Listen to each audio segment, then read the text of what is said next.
Hi అండి, అందరికీ నమస్తే. నేను మీ ధన. Welcome back to our channel ధనాస్ cooking. ఈరోజు మన వీడియో వచ్చేసి వెజ్ మంచూరియన్ అండి. అదే అండి గోబీ. మన ఛానల్ చూసే అందరిలో కొంతమంది మన డిషెస్ని ఫాలో అవుతున్నారండి. సో వాళ్ళ కోసం ఒకటి రెండు ఉన్న మిస్టేక్స్ని కూడా మీతో షేర్ చేసుకుంటానండి. మీరు చేసినప్పుడు రిపీట్ చేయొద్దు. కొంచెం వాయిస్ బాగాలేదు ఫ్రెండ్స్, ప్లీజ్ వాయిస్ ఇగ్నోర్ చేయండి. ఇంకా లేట్ చేయకుండా ప్రాసెస్లోకి వెళ్ళిపోదామండి. ఇక్కడ వచ్చేసి 3 కప్పుల క్యాబేజీ తీసుకున్నానండి. సన్నగా ఫైన్గా చాప్ చేసి తీసుకున్నాను. వీలైతే మీరు గ్రేటర్తో కూడా గ్రేట్ చేసి తీసుకోవచ్చు. చాలా ఫైన్గా గ్రేట్ చేసుకోవాలండి, పెద్ద ముక్కలు కాకుండా. అలాగే 3 కప్పుల క్యాబేజీకి 1 కప్పు వచ్చేసి క్యారెట్ తురుము తీసుకున్నానండి. ఫైన్గా గ్రేట్ చేసుకొని తీసుకోండి. అలాగే అందులో 1 టేబుల్ స్పూన్ వచ్చేసి సాల్ట్, 1 టేబుల్ స్పూన్ వచ్చేసి కారం, అలాగే పావు టీ స్పూన్ వచ్చేసి మిరియాల పొడి, salt, red chilli powder, pepper powder వేసి మంచిగా మిక్స్ చేసుకోవాలండి. వాటర్ గట్లా ఏం పొయ్యకండి, ఎందుకంటే క్యాబేజీలో వాటర్ కంటెంట్ మంచిగానే ఉంటుంది కదా. సో వాటర్ ఏం యూస్ చేయకండి. క్యాబేజీలో ఉన్న మాయిశ్చర్ మనకి కరెక్ట్ సరిపోతుందండి, వాటర్ ఏం అవసరం లేదు. 1 or 2 minutes ఇలా స్క్వీజ్ చేస్తూ మంచిగా కలుపుకోవాలండి. ఛానల్ సబ్స్క్రైబ్ చేసుకున్న వాళ్ళందరికీ చాలా థ్యాంక్స్ అండి. అలాగే కొత్త సబ్స్క్రైబర్లు కూడా యాడ్ అవుతున్నారు, వాళ్ళకు కూడా చాలా చాలా థ్యాంక్స్. గోబీ చేసుకోవడం చాలా ఈజీ అండి. 1 or 2 times ఫెయిల్ అయినా కూడా చేస్తూ ఉంటే అలవాటైపోతుందన్నమాట. అట్లీస్ట్ మూడోసారైనా మనకు కరెక్ట్ వస్తుంది కదా. సో బయటకు వెళ్ళి అవసరం లేకుండా ఇంట్లోనే హ్యాపీగా హైజీనిక్గా చేసుకొని తినచ్చు. ఎలాగో పిల్లలు కూడా మంచిగా లైక్ చేస్తారు కదా, మనం ఇంట్లోనే ప్రాక్టీస్ చేస్తే వచ్చేస్తుంది.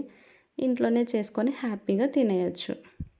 ఇక్కడ బైండింగ్ కోసం వచ్చేసి ఒక 3 టేబుల్ స్పూన్ వచ్చేసి కార్న్ఫ్లోర్, 3 టేబుల్ స్పూన్ వచ్చేసి మైదా పిండి అండి. కార్న్ఫ్లోర్ వేయడం వల్ల గోబీ అనేది పైన క్రిస్పీగా వచ్చి లోపల జ్యూసీగా సాఫ్ట్గా ఉంటుంది. మైదా వచ్చేసి మనకి బైండింగ్ కోసం యూజ్ అవుతుందన్నమాట. మైదా కార్న్ఫ్లోర్ వేసిన తర్వాత ఇంకోసారి మంచిగా మిక్స్ చేసుకోవాలండి. ఇన్ కేస్ మీకు మళ్ళీ మాయిశ్చర్ ఉంది అనుకుంటే 1-2 టేబుల్ స్పూన్ దాకా మళ్ళీ కార్న్ఫ్లోర్ కానీ మైదా కానీ యూస్ చేసుకోవచ్చు. నాకు తెలిసి కార్న్ఫ్లోర్ యూస్ చేసుకోండి, మైదా అంత హెల్దీ కాదు కాబట్టి. అన్నీ వేసి మిక్స్ చేసిన తర్వాత ఇలా చిన్న చిన్న బాల్ లాగా చుట్టుకోండి. ఇక్కడ నేను చిన్న మిస్టేక్ చేశానండి. ఆ బాల్స్ అనేటివి కొంచెం పెద్ద సైజ్ చేశానన్నమాట. సో నాకు కొంచెం వేరే వర్క్ కూడా ఉండడం వల్ల అదంతా చేసేలోపు టైం టేకింగ్ అనేసి కొంచెం పెద్ద సైజ్ చేశాను. మీరు ట్రై చేస్తే చిన్న సైజ్ ట్రై చేయండి, చాలా బాగుంటుంది.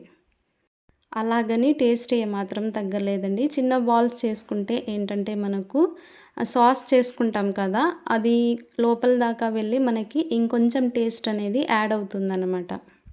బాల్స్ అన్నీ చుట్టుకొని పక్కన పెట్టిన తర్వాత డీప్ ఫ్రైకి సరిపడా ఆయిల్ తీసుకొని ఒక్కొక్క బాల్స్ వేసేసుకోవాలండి. ఆయిల్ మంచిగా హీట్ అయిన తర్వాత వేసిన తర్వాత మీడియం ఫ్లేమ్లో టర్న్ చేసుకోండి. బాల్స్ వేసిన తర్వాత లో టు మీడియం ఫ్లేమ్లో టర్న్ చేసుకుంటూ డీప్ ఫ్రై చేసుకోవాలండి. వేసిన వెంటనే కదపద్దు. 30 seconds అలా వదిలేసి అటు ఇటు టర్న్ చేసుకుంటూ డీప్ ఫ్రై చేసుకోవాలన్నమాట, మంచి గోల్డ్ కలర్ వచ్చేలాగా. వేసిన వెంటనే కలపడం వల్ల మనం ఫ్లోర్స్ వేసి బైండ్ చేసుకున్నాం కదా, సో ఒక్కొక్కసారి విడిపోయే ఛాన్స్ ఉంటుందండి. వేసిన వెంటనే కదపద్దు. వీడియోలో కనిపిస్తుంది కదా, మనం కొంచెం డార్క్ గోల్డెన్ కంటే కొంచెం రెడ్డిష్ డార్క్ వచ్చేలాగా ఫ్రై చేసుకోవాలన్నమాట. సో దట్ మనకి లోపల దాకా కూడా మంచిగా ఫ్రై అయి ఉంటుంది. మనకు ఈ కలర్ వస్తే ఆ పైన క్రిస్పీగా లోపల కొంచెం సాఫ్ట్గా బాగుంటుందండి. సో బ్యాచెస్ కింద వేసుకొని ఎన్ని బాల్స్ ఉంటే అన్నీ డీప్ ఫ్రై చేసేసుకోవాలండి. ఇలాగే ఒక్కొక్కటి వేసి ఇంకొకటండి, ప్యాన్కి ఎన్ని సరిపడతాయో అన్నీ వేసుకోండి. ఎక్స్ట్రా వేయడం వల్ల కూడా ఒకదానికొకటి టచ్ అయ్యి గోబీ విడిపోయే ఛాన్సెస్ కూడా ఉంటుంది. హాయ్ ఫ్రెండ్స్, మీ అందరికీ ఒక చిన్న గుడ్ న్యూస్ అయితే షేర్ చేసుకోవాలనుకుంటున్నానండి. సో నా సంతోషాన్ని మీతో షేర్ చేసుకుంటున్నాను అన్నమాట. ఈ 1 మంత్‌కే మనకు 800 వాచ్ అవర్ అయితే యాడ్ అయ్యిందండి. సో వీడియో ఫుల్‌గా చూసే వాళ్ళందరికీ చాలా చాలా చాలా థ్యాంక్స్ అండి. Thank you so much. Thanks a lot. ఇక మీదట కూడా ఇలాగే సపోర్ట్ చేస్తారని అనుకుంటున్నాను. అన్నీ డీప్ ఫ్రై చేసేసుకున్నాక తీసి వేరొక ప్లేట్‌లో పక్కన పెట్టుకోండి. ఇప్పుడొచ్చేసి సాసెస్‌కి ప్రాసెస్ చూద్దామండి. వేరొక ప్యాన్ పెట్టుకొని ఒక 2 టేబుల్ స్పూన్ ఆయిలు, ఒక 2 ఆనియన్స్ మీడియం సైజ్ అండి. ఒక 2 ఆనియన్స్ కట్ చేసుకున్నాను. అలాగే జింజర్, గార్లిక్ చిన్నగా చాప్ చేసి వేసుకున్నాను. నెక్స్ట్ వచ్చేసి క్యాప్సికమ్ ముక్కలు, అవి కూడా ఫైన్‌గా కట్ చేసి వేసుకున్నానండి. జింజర్, గార్లిక్ వచ్చేసి మీకు ఇట్లా ముక్కలుగా ఇష్టం లేని వాళ్ళు జింజర్ గార్లిక్ పేస్ట్ కూడా యాడ్ చేసుకోవచ్చండి. సో అదొక ఫ్లేవర్ ఇస్తుంది, ఇదొక ఫ్లేవర్, డిఫరెంట్ టేస్ట్ ఉంటుందన్నమాట. ఇక్కడ వచ్చేసి ఒక స్పూన్ వచ్చేసి రెడ్ చిల్లీ పౌడర్, ఒక స్పూన్ గ్రీన్ చిల్లీ పౌడర్, అలాగే 2 స్పూన్స్ వచ్చేసి టొమాటో కెచప్, అలాగే ఒక పావు టీ స్పూన్ వచ్చేసి సోయా సాస్. సోయా సాస్ కొంచెం చూసి యాడ్ చేసుకోండి. అలాగే ఒక స్పూన్ వచ్చేసి వెనిగర్ అనమాట. అందులోనే కొంచెం పెప్పర్ పౌడర్ అండి. పెప్పర్ పౌడర్ చూసి వేసుకోండి, మీ క్వాంటిటీకి తగ్గట్టు వేసుకోండి. అన్నీ వేసిన తర్వాత మంచిగా మిక్స్ చేసుకోవాలండి. ఇది టూ మచ్గా ఫ్రై అవ్వాల్సిన అవసరం లేదు, కొంచెం 50% అట్లా ఫ్రై అవుతే సరిపోతుంది. హై ఫ్లేమ్ పెట్టి ఒక 1 మినిట్ ఫ్రై చేసుకుంటే సరిపోతుందండి. అలాగే సాల్ట్, లైట్గా సాల్ట్ వేసుకోండి. గోబీ జ్యూసీగా కావాలనుకుంటే కార్న్‌ఫ్లోర్ వాటర్ యాడ్ చేసుకోవచ్చు, లేదనుకుంటే అవసరం లేదు.